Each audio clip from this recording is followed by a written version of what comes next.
నమస్కారం welcome to Sakshi TV news ముందుగా headlines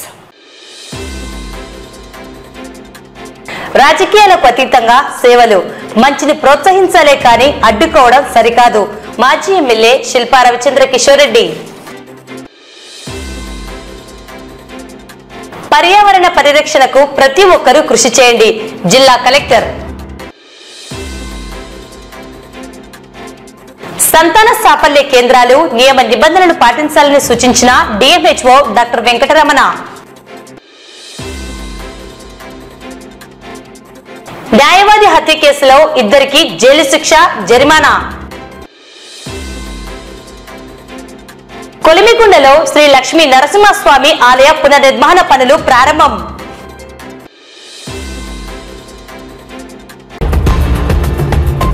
శిల్ప సేవా సమితి ద్వారా దశాబ్దానికి పైగా రాజకీయాలకు అతీతంగా సేవా కార్యక్రమాలను నిర్వహిస్తున్నామని మంచిని ప్రోత్సహించాల్సింది పోయి అడ్డుకుంటున్నారని ఇది సరికాదని దీనివల్ల ఎవరికి నష్టం వస్తుందో ప్రజలు గ్రహించాలని మాజీ ఎమ్మెల్యే శిల్పా రవిచంద్ర కిషోర్ రెడ్డి పేర్కొన్నారు. శిల్ప మహిళా సహకార్ బ్యాంక్ ఆధ్వర్యంలో 133 మంది మహిళలకు 21,06,000 రూపాయల విలువగల చెక్కులను మాజీ ఎమ్మెల్యే శిల్పా రవిచంద్ర కిషోర్ రెడ్డి ముఖ్య అతిథిగా హాజరై అందజేశారు. కార్యక్రమానికి బ్యాంకు డైరెక్టర్ పూర్ణిమ అధ్యక్షత వహించగా బ్యాంకు మేనేజర్ హరిలీల, వైసీపీ నాయకులు పిపి మధుసూదన్ రెడ్డి, శీలం శివనాగిరెడ్డి, దామోదర్ రెడ్డి మహిళలు పాల్గొన్నారు. ఈ సందర్భంగా మాజీ ఎమ్మెల్యే శిల్పా రవిచంద్ర కిషోర్ రెడ్డి మాట్లాడుతూ దశాబ్ద కాలం పైగా నంద్యాల ప్రజలకు ఎటువంటి లాభాపేక్ష లేకుండా శిల్పా సేవా సమితి ఆధ్వర్యంలో శిల్పా సహకార్, రైతు సహకార్, మహిళా సహకార్, ఉచిత మినరల్ వాటర్, వైఎస్ఆర్ కళ్యాణ మండపం వంటి అనేక కార్యక్రమాలను చేపడుతున్నామన్నారు. ఈ సేవా కార్యక్రమాలను కొందరు పనిగట్టుకుని అడ్డుకుంటున్నారని, అందువల్ల ఎవరికి నష్టం వస్తుందో ప్రజలు గ్రహించాలన్నారు. తాము చేస్తున్న సేవా కార్యక్రమాలకు అడ్డుకునేవారు అంతకంటే ధీటుగా పోటీపడి ప్రజలకు వారు సేవలను అందించాలని హితవు పలికారు. తాము అధికారంలో ఉన్నా లేకున్నా నంద్యాల ప్రజలను శిల్పా కుటుంబంగా భావిస్తూ సేవా కార్యక్రమాలను అందజేస్తున్నామని తెలిపారు. ప్రజల మంచిని కోరేవారు ఎవరైనా శిల్పా సేవా కార్యక్రమాలను అడ్డుకోరన్నారు. శిల్పా సేవా సమితి ఒక వ్యాపార సంస్థ కాదని, రాజకీయాలకు తావు లేకుండా కార్యక్రమాలను చేపడుతున్నామన్నారు. శిల్పా మహిళా సహకార్ ద్వారా రుణాలను పొందిన మహిళలు సద్వినియోగం చేసుకోవాలని, ఆర్థికంగా అభివృద్ధి సాధించాలని కోరారు. ఈ కార్యక్రమంలో శిల్పా సేవా సమితి మేనేజర్ లక్ష్మీనారాయణ, సిబ్బంది పాల్గొన్నారు. చాలా సంతోషం. మరొక మారు ఇక్కడ దగ్గరగా 133 మందికి లోన్ డిస్ట్రిబ్యూషన్ కార్యక్రమం చేసుకోవడానికి విచ్చేసినటువంటి మా అక్క చెల్లెమ్మలందరికీ కూడా నమస్కారాలు. సో ఆల్రెడీ ఎక్కే మార్కెట్ యార్డ్ నుంచి ఇక్కడికి ఎందుకు వచ్చామో కూడా మీకు ఈ పార్కే తెలుసు. ఈ ప్రోగ్రామ్ అక్కడ చేసుకోకుండా ఇక్కడ ఎందుకు, ఎందుకంటే ప్రభుత్వం మారిన తర్వాత వారు ఆ మార్కెట్ యార్డ్ మన ప్రోగ్రాంలో చేసుకోవడానికి ఇవ్వడం లేదనేది మీకు తెలుసు. అదే కాకుండా రేపొద్దున ఆ బ్యాంకు కూడా అక్కడ ఉంటుందా లేదో కూడా చెప్పలేనటువంటి పరిస్థితి. ఎందుకంటే ఇంకా మీకు తెలిసి ఉండకపోవచ్చు, కానీ మాకు నోటీసులు పంపించినారు, తక్షణమే ఖాళీ చేసి వెళ్ళండి అని. ఎందుకంటే చెప్పరు. రెంట్ కట్టడం లేదా అంటే కడుతున్నారు అంటారు. ఇంకా రెంట్ రేపటికి ఏమైనా తీసుకోవడం లేదా అంటే ప్రతి నెల తీసుకుంటా అన్నారు. కానీ మాకు సూచనలు ఉన్నాయి, మాకు పై నుంచి ఆదేశాలు ఉన్నాయి, మీరు మాత్రం ఇక్కడ ఉండకూడదు, మమ్మల్ని ఇబ్బంది పెట్టకూడదు. సో సూపర్ మార్కెట్ ఉండకూడదంట, బ్యాంక్ ఉండకూడదంట, రైతు సహకారం ఉండకూడదంట, వైఎస్ఆర్ కళ్యాణ మండపం ఉండకూడదంట. ఇవన్నీ ఉండకూడదు అని చెప్పేసి మాకు ఆదేశాలు ఉన్నాయని చెప్పి ఎక్కడికక్కడ దీనిలో తీసేయండి, దీనిలో తీసేయండి. సరే, మనం కోర్టుకు పోవడం, కోర్టులో చేయడం, లేకపోతే భవిష్యత్తులో ఏం జరుగుతుంది అనేది వేరే విషయం. కానీ నాకు ఇప్పటికి కూడా అర్థం కాదు ఏంటంటే దీనివల్ల వాళ్ళకు వచ్చే నష్టం ఏందో నాకు ఇప్పటికీ అర్థం కాదు. లేదా దీనివల్ల ఇవి తీసేసేయడం వల్ల మాకు వచ్చే నష్టం ఏందో కూడా మాకు అర్థం కాదు. ఎందుకంటే మీరే ఆలోచించండి, మహిళా బ్యాంకు తీసేస్తే మమ్మల్ని ఏ రకంగా నష్టపరచగలుగుతారో వాళ్ళకి ఒకసారి మీకేమైనా అర్థమవుతుందేమో మీరే చెప్పాలి. సూపర్ మార్కెట్ తీసేస్తే నాకే లాభం, ప్రశాంతంగా ఉంటా. బ్యాంకు సరే తీసేస్తే ఆడ కాకపోతే ఈడ చెప్పుకుంటున్నా, ఈడ కాకపోతే ఇంకోటి. లేకపోతే వైఎస్ఆర్ కళ్యాణ మండపం తీసేస్తే నష్టపోయేది పేదలే. అతి తక్కువ ధరకి నాకు తెలిసి ఈ నియోజకవర్గం కాదు, చుట్టుపక్కల నియోజకవర్గం కూడా 9,500 రూపాయలకి అంత పెద్ద కళ్యాణ మండపం అయితే ఎవరు ఈ విధంగా. ఏదైనా ఈ మధ్య కాలంలో పెళ్లిళ్ళు చేసుకోవాలంటే కళ్యాణ మండపం రేట్లు కూడా అందుబాటులో ఉంటేనే వెళ్ళగలుగుతున్నారు, లేకపోతే వెళ్ళలేనటువంటి పరిస్థితి. ఎందుకంటే మీకు తెలుసు 50,000, 70,000, ₹1,00,000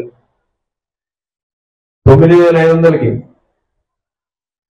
మొన్నటి వరకు సరే 5,000 రూపాయలు ఉండే.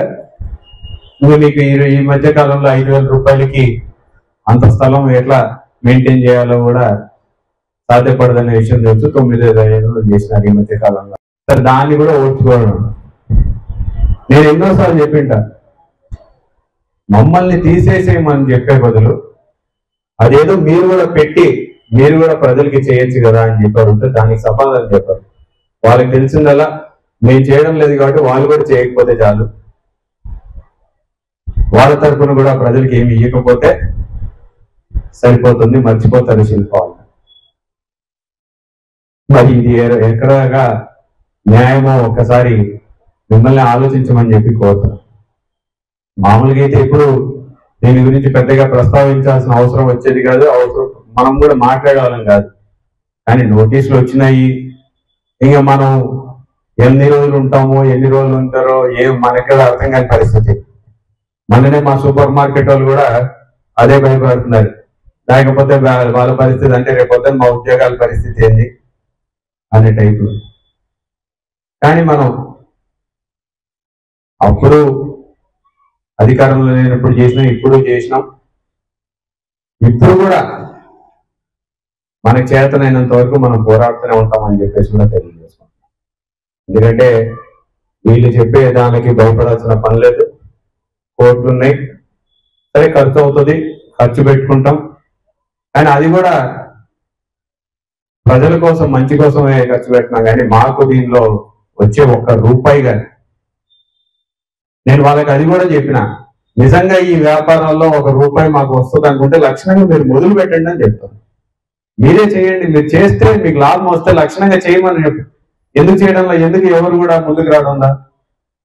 ఎందుకు ముందుకు రాలంటే ఎవరికి లాభం లేదు కాబట్టి. దీంట్లో లాభం ఉండింటే శిల్పా సహకార్ లాంటివి ఒక 10 పెట్టిండే వాళ్ళు ఈ పార్టీ కదా, మహిళా బ్యాంకు లాంటిది ఇంకొక 10 పెట్టిండే వాళ్ళు ఈ పార్టీ కదా, రైతు సహకార్ లాంటివి 10 పెట్టిండే వాళ్ళు. కానీ ఎవరు ఎందుకు పెట్టడం లేదు అంటే దీంట్లో ₹1 లాభం కూడా లేదు కాబట్టి, ఇట్లాంటి వ్యాపారం ఎవరు చేయడు కాబట్టి, దీనివల్ల ఎవరు లాభం లేదు కాబట్టి పెట్టడం. మరి లాభం లేదనే తెలుసు, కానీ మమ్మల్ని అక్కడి నుంచి బయటికి ఏంటి అది? దీనివల్ల ఎవరు లాభపడుతున్నారు? నంద్యాల ప్రజలే కదా. అంటే నంద్యాల ప్రజలు లాభపడడం వాళ్ళకి ఇష్టం లేదు. ఇది ఈనాటి తెలుగుదేశం పార్టీ అవలంబిస్తున్నటువంటి రాజకీయం. 8 సార్లు వచ్చింటారు. ఎన్నిసార్లు మనం రాజకీయాలు మాట్లాడుకుని ఉంటాం? ఎన్నిసార్లు అయినా సరే నేను ఒకటి అడుగుతాం, 5 సంవత్సరాలకు ఒకసారి నాకు అవకాశం వచ్చిన రోజు మాత్రం సాయం చేయండి మాత్రం. ఎప్పుడైనా సరే వేదిక మీద నుంచి మిమ్మల్ని ఆ పార్టీ వాళ్ళు, ఈ పార్టీ వాళ్ళు, వాళ్ళ రాజకీయాలు, వీళ్ళ రాజకీయాలు అనేది ఎప్పుడు మాట్లాడరు. ఎందుకంటే వాస్తవంగా మాకు మేము కూడా సేవా సమితి కార్యక్రమాల్లో రాజకీయాల గురించి ప్రస్తావించకూడదు పెట్టుకొని తక్కువ మాట్లాడు. కానీ ఈరోజు వాళ్ళే అవకాశం కల్పిస్తూ ఉన్నారు కాబట్టి మాట్లాడాల్సి వస్తుంది. రేపు పొద్దున ఇంకా మాట్లాడాల్సి వస్తుంది, మాట్లాడుతూనే ఉంటాం. సో ఆగుతాం అనుకుంటే వాళ్ళ పొరపాటు అనే విషయాన్ని కూడా గుర్తుపెట్టుకో. దగ్గరగా 133 మంది, దాదాపు ఈరోజు 21,06,000 రూపాయలు ఈరోజు మరొకసారి మంది అక్క చెల్లెమ్మలకి శిల్ప మహిళా బ్యాంక్ ఒక తరఫున మనం మళ్ళీ డిస్ట్రిబ్యూషన్ కార్యక్రమం చేపట్టాం.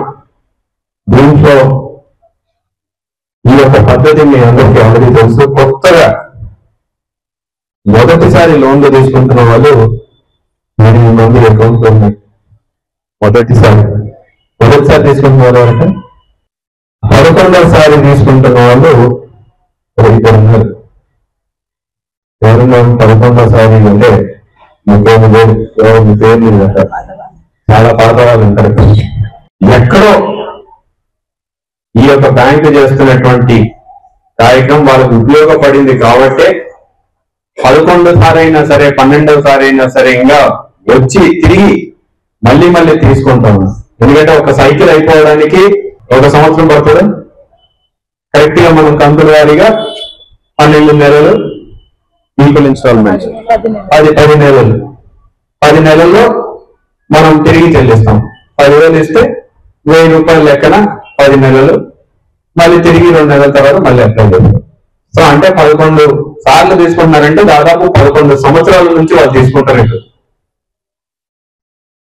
11 సంవత్సరాల నుంచి బ్యాంకు వాళ్ళు ఎక్కడైనా తప్పు చేసిందంటే ఎందుకు వస్తారు?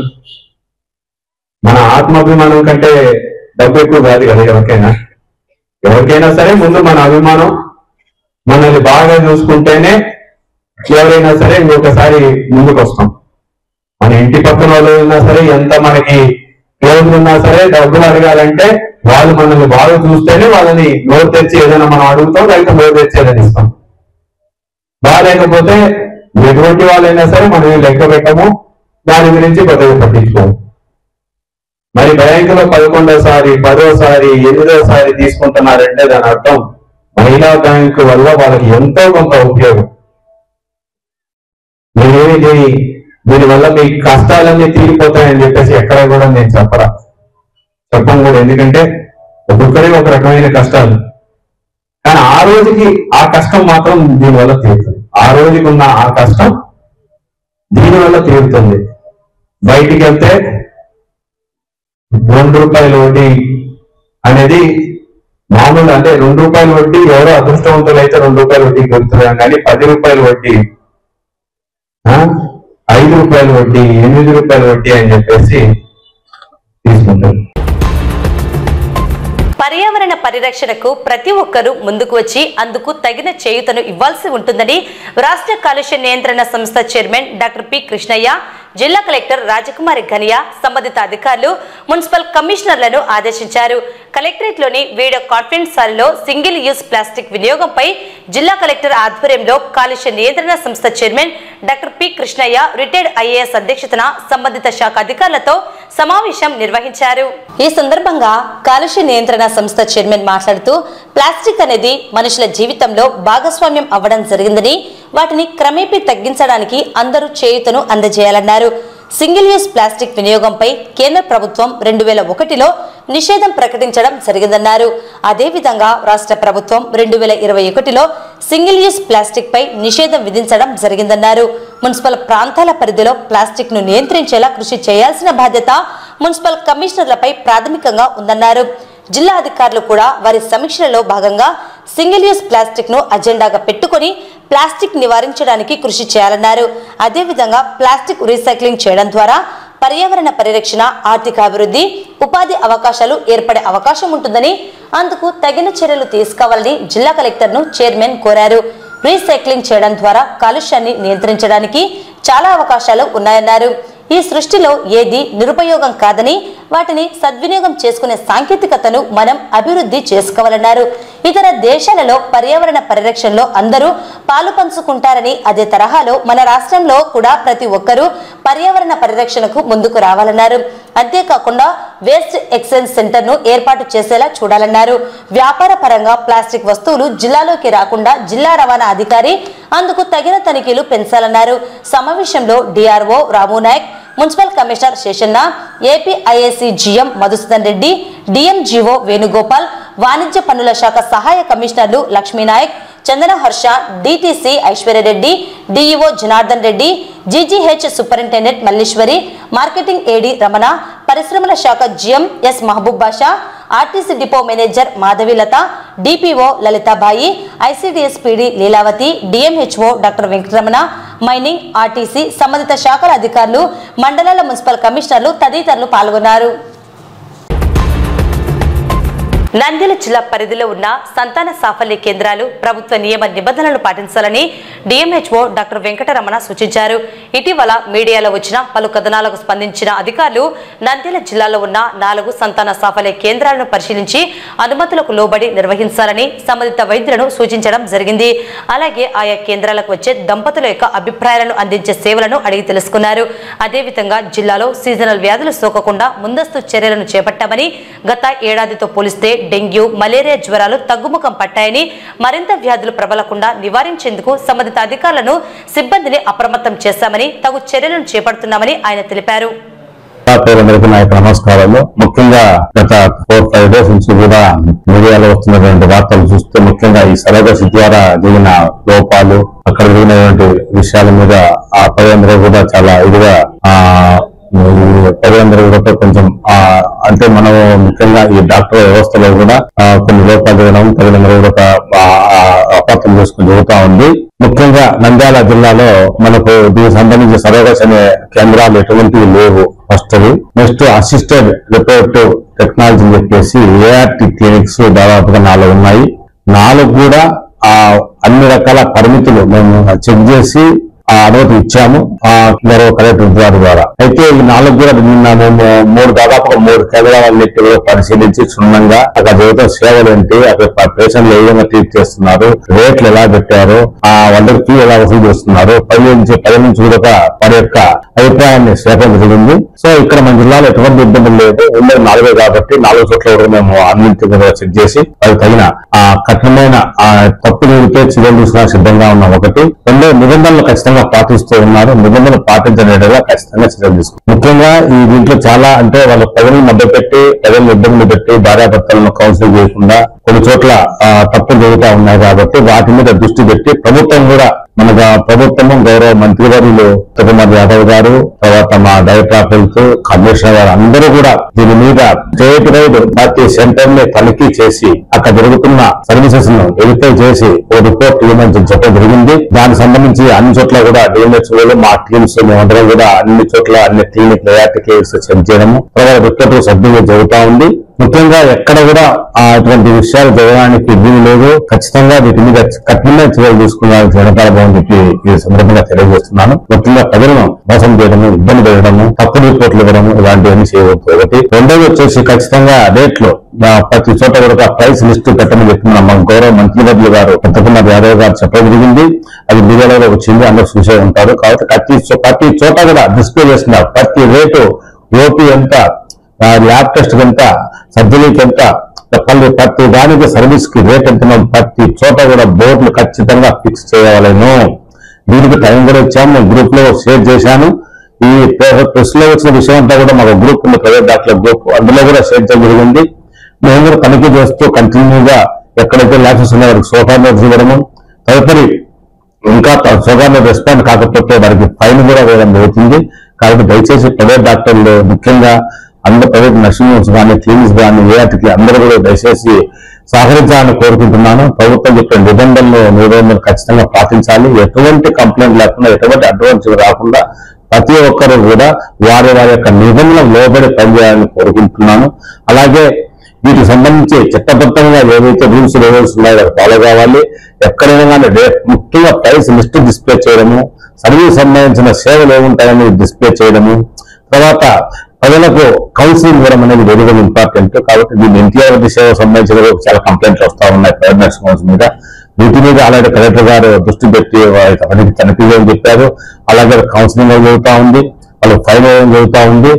ఎవరికైనా మార్పు రాకపోతే మాత్రం ఖచ్చితంగా హాస్పిటల్ని సీజ్ చేయడం కూడా వెనకాలబోని చెప్పి చెప్తున్నాం. మనకు ముఖ్యంగా ఈ డెంగ్యూ కేసెస్ గతంలో పోల్చుకుని చాలా తగ్గినాయి నంద్యాల జిల్లాలో. దాదాపుగా గత సంవత్సరం ఇదే నెలలో చూసుకుంటే 210 కేసులు రిపోర్ట్ అయినాయి. ఈ సంవత్సరం 80 కేసెస్ మాత్రం రిపోర్ట్ అయినాయి. సో మేము చర్యలు మన గౌరవ కలెక్టర్ మేడం గారు ఎప్పటికప్పుడు మనం కఠినమైన చర్యలు తీసుకోవాలి. అన్ని రకాల సేవలు ప్రజలకు అందించాలని చెప్పేసి ఎప్పటికప్పుడు సర్వే కానీ, రేంజ్ యాక్టివిటీస్ కానీ, తర్వాత ట్రీట్మెంట్ యాక్టివిటీస్ కానీ, టెస్టింగ్ కానీ ప్రతి ఒక్క ఒక్కటి కూడా మన కలెక్టర్ మేడం గారు ఎప్పటికప్పుడు మమ్మల్ని ఆదేశిస్తూ ఖచ్చితంగా చేస్తున్నాం కాబట్టి మన కేసులు బాగా తగ్గినాయి, గణనీయంగా తగ్గినాయి, ఇంకా తగ్గించాలని చెప్పారు మేడం గారు. కాబట్టి 210 కేసులు లాస్ట్ ఇదే మంత్ లో వస్తే ఈ సంవత్సరం 40 కేసులు రిపోర్ట్ అయ్యాయి. ఇవి స్కాటర్డ్ గా అంటే ప్రతి ఊర్లో ఒక స్కాటర్డ్ గా వస్తూ ఉన్నాయి, ఒక ఊర్లో ఒకటి రెండు అట్లా వస్తా ఉన్నాయి, జిల్లా అంతా కూడా వస్తున్నాయి. పర్టికులర్ గా ఒక విలేజ్ ఒక ప్లేస్ అంటూ లేదు కాబట్టి మనం డోర్లో 10 కేసు ఇమ్మీడియట్ గా యాక్షన్ తీసుకున్నాము. తక్షణంగా యాక్షన్ తీసుకోవడం వల్ల ఫర్దర్ గా మళ్ళీ కేసెస్ ఏం రాలేదు. కాబట్టి అన్ని రకాల చర్యలు ముఖ్య ప్రజలను అప్రమత్తం చేయడం చేస్తున్నాము. కలెక్టర్ గారు ఎప్పటికప్పుడు మాకు ఇన్స్ట్రక్షన్ ఇస్తున్నారు. దాని ప్రకారం గ్రామీణ ప్రాంతాల్లో మా ఏఎన్ఎంలు, ఆశాలు, ఎమ్మెల్యేస్ అందరూ కూడా అవగాహన కల్పించడం, ఇంటింటికి క్యూరియస్గా చేయడం, ట్రీట్మెంట్ ఇవ్వడం, మందులు ప్రజలకు అందుబాటులో ఉంచడము, కేవలం స్పెయిన్ యాక్టివిటీస్ మలయ డిపార్ట్మెంట్ ద్వారా స్పెయిన్ తెచ్చడం జరుగుతూ ఉంది. కాబట్టి తక్షణంగా ఎక్కడ కేసు వచ్చిన వెంటనే మట్లం అంతా వెళ్ళేసి అక్కడ ఫర్దర్ గా కేసు రాకుండా అక్కడ వచ్చిన ఫ్రైడే యాక్టివిటీని ఎఫెక్టివ్ గా చేయడం, వెక్టర్ హైజీన్ యాప్ ని స్ట్రెంగ్తన్ చేయడము, అక్కడ ఏదో శానిటరీ ఇష్యూస్ ఉంటే మా వాళ్ళు ఏమో రైజ్ చేయడము, తర్వాత ఆ రైజ్ చేసే ఇష్యూస్ ని కూడా పంచాయత్ సెక్రటరీ చెప్పడం వల్ల వాళ్ళు క్లియర్ చేసుకున్నారు. అలాగే వాటర్ బాడీస్ కూడా ముఖ్యంగా ప్రతి బుధవారం చేసే నా దాదాపుగా ఎమ్మెల్యేస్ చేసే వాటర్ బాడీస్ చెక్కింగ్ అంతా కూడా టెస్ట్ చేస్తా ఉన్నారు. ఫ్రైడే మళ్ళీ మనకు రిపోర్ట్ వస్తుంది. అప్పుడు ఇమీడియట్ గా కన్సర్న్ ఆర్డర్ డిపార్ట్మెంట్ వారు పంచాయతీతో చెప్పడము, వారు ఇమీడియట్ గా రియాక్ట్ అయిపోయి అక్కడ క్లీన్ చేయడము, ట్యాంక్స్ గానీ క్లీన్ చేయడము, క్లోరినేషన్ చేయడము, తద్వారా డైరీ కేసు రాకుండా, వాటర్ బాడీస్ రాకుండా ఎప్పటికప్పుడు సిద్ధం చేసుకుంటా ఉన్నాము. దీనికి సంబంధించి మేడం గారు ప్రతి రోజు కూడా అప్రమత్తం చేస్తూ డైలీ రిపోర్ట్ కూడా అడుగుతున్నారు, పంపిస్తూ ఉన్నాము. కాబట్టి ప్రజలు కూడా దయచేసి ఈ సీజన్ లో కొంచెం నీళ్లు వేడి చేసి చల్లార్చి తాగండి. తర్వాత దోమలు పెరగకోకుండా డ్రైన్స్ ప్రాపర్ గా మీ చెత్త వేయకోకుండా ఫ్రీగా ఫ్లేవర్స్ చూసుకోండి. అలాగే ఎక్కడ వాటర్ లాగింగ్ వర్షంలో ఉంటే ముఖ్యంగా ఈ టెంకాయలు, పాత టైర్లు, రోడ్లు ఇవన్నీ క్లీన్ చేసుకుంటే డెంగ్యూ లాగా రాకుండా ఉంటుంది. సో ఇవన్నీ కూడా పాటించండి. మా ఏఎన్ఎంస్ ఆశాలతో సాగరించాలని కోరుకుంటున్నాం. బనగానపల్లెకు చెందిన న్యాయవాది హత్య కేసులో 3వ అదనపు జిల్లా జడ్జి అమ్మన్న రాజా 2 నిందితులకు జైలు శిక్ష మరియు జరిమానా ఖరారు చేసినట్లు మహానంది పోలీసులు తెలిపారు. వివరాల మేరకు మహానంది పోలీసులు 2018వ సంవత్సరంలో సెక్షన్ 302, 201, 379 రెడ్ విత్ 4 కేసు నమోదు చేశారు. బసవరాజు హత్య కేసులో మొదటి ముద్దాయి బొడ్డు సుజాత అనారోగ్యంతో కోర్టుకు హాజరు కాలేదు. 4వ ముద్దాయి చనిపోవడం జరిగింది. 2వ ముద్దాయి నాగరాజుకు జీవితకాలం జైలు శిక్షతో పాటు 1000 రూపాయల జరిమానా, 3వ ముద్దాయి నాగేంద్రకు 7 సంవత్సరాలు జైలు శిక్షతో పాటు 500 రూపాయలు జరిమానా విధించారు. పోలీసుల సమాచారం ప్రకారం మృతుడు న్యాయవాది బసవరాజు, ముద్దాయి బొడ్డు సుజాత ఒక కేసు విషయంలో ఇద్దరికి అక్రమ సంబంధం ఏర్పడడంతో కొన్ని సంవత్సరాలు కొనసాగింది. కొంతకాలం తరువాత వీరి మధ్య అక్రమ సంబంధం బెడిసి కొట్టింది. ముద్దాయి బొడ్డు సుజాత మృతునిపై కక్ష పెట్టుకుని 2015వ సంవత్సరంలో నంద్యాలకు వెళ్దామని చెప్పి న్యాయవాదితో కలిసి బనగానపల్లె నుండి కారులో బయలుదేరారు. మార్గం మధ్యలో పాణ్యం వద్ద 2వ ముద్దాయి నాగరాజు సహాయంతో కూల్ డ్రింక్ లో సైనైడ్ కలిపి త్రాగించడంతో బసవరాజు మృతి చెందడంతో అదే కారులో నంద్యాలకు వచ్చి 3వ ముద్దాయి అయిన బి కోడూరు గ్రామానికి చెందిన నాగేంద్ర సహాయం తీసుకుని మహానంది మండలం గోపవరం గ్రామ సమీపంలో శవాన్ని కాల్చివేయడం జరిగింది. ఈ విషయం గురించి మరుసటి రోజు విఆర్ఓ మహానంది పోలీసులకు సమాచారం ఇవ్వడంతో పోలీసులు కేసు నమోదు చేసుకుని విచారణ చేసి ముద్దాయిలను కోర్టులో హాజరుపరచగా జడ్జి విచారణ చేసి నేరం రుజువు కావడంతో శిక్షను జరిమానాను విధించారు. పోలీసులు 2 నిందితులను రిమాండ్కు తరలించారు. కొలిమిగుండలో శ్రీ లక్ష్మీ నరసింహస్వామి ఆలయాన్ని ర్యాంకో సిమెంట్ ఫ్యాక్టరీ యాజమాన్యం వారు 7,50,00,000 రూపాయలతో ఆలయ పునర్నిర్మాణ పనులను నూతనంగా చేపట్టారు. శ్రీ లక్ష్మీ నరసింహస్వామి ఆలయంలో కుంభాభిషేక మహోత్సవం కార్యక్రమానికి విచ్చేసిన మంత్రులు బీసీ జనార్దన్ రెడ్డి, ఆనం రామనారాయణ రెడ్డిలకు ఆలయ అర్చకులు పూర్ణ కుంభంతో ఘనస్వాగతం పలికారు. మంత్రులు శ్రీ లక్ష్మీ నరసింహస్వామిని దర్శించుకున్నారు. 500 ఏళ్ల చరిత్ర కలిగిన శ్రీ లక్ష్మీ నరసింహస్వామిని దర్శించుకోవడం ఎంతో శుభ పరిణామమని దేవాదాయ శాఖ మంత్రి ఆనం రామనారాయణ రెడ్డి తెలిపారు. ఆలయానికి వచ్చిన భక్తులకు ర్యాంకోట్ సిమెంట్ యాజమాన్యం అన్నదాన కార్యక్రమాలను చేపట్టారు. ఈ కార్యక్రమంలో ర్యాంకోట్ సిమెంట్ అధినేత రామరాజు, ర్యాంకోట్ సిమెంట్ ప్రతినిధులు, తహసీల్దార్ శ్రీనివాసులు, ఎంపీడీఓ ప్రసాద్ రెడ్డి, మండల టీడీపీ అధ్యక్షుడు మూల రామేశ్వరరెడ్డి, నాయకులు నంద్యాల రామేశ్వరరెడ్డి, లక్ష్మీరెడ్డి, వెంకటేశ్వరరెడ్డి, కోటపాడు శివరామిరెడ్డి, ఇటిక్కేల శివారెడ్డి, తోట పరమేశ్వరరెడ్డి, గొంగటి హుస్సేన్ రెడ్డి, గొంగటి నారాయణ రెడ్డి, తుమ్మలపెంట తోట అమర్నాథ్ రెడ్డి, తోట నాగమల్లారెడ్డి, బాయికాటి బ్రదర్స్, కాటిరెడ్డి మల్లికార్జున రెడ్డి, మంచాల మద్దిలేటి రెడ్డి, కోటపాడు శివారెడ్డి, కళ్యాణ్ రెడ్డి, సూరపురెడ్డి విశ్వనాథరెడ్డి తదితరులు పాల్గొన్నారు.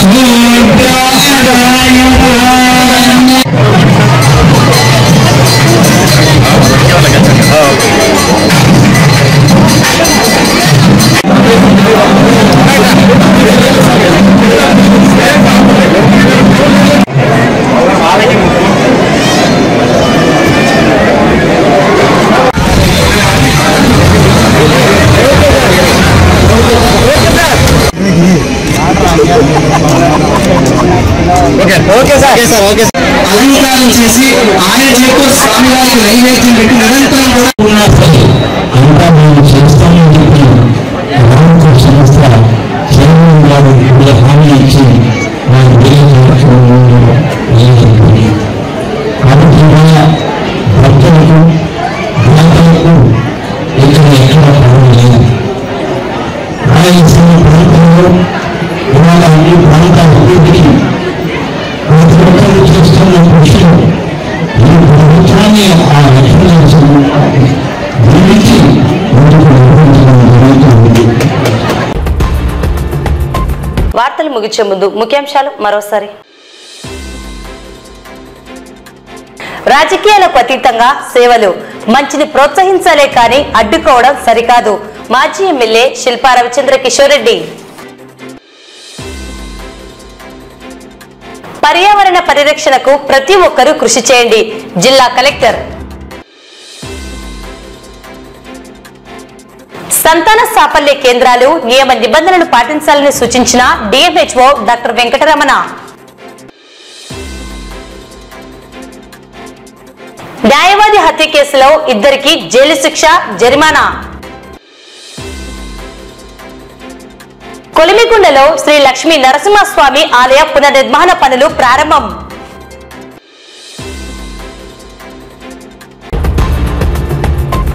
ఈ వార్తలు ఇంతటితో సమాప్తం. నమస్కారం.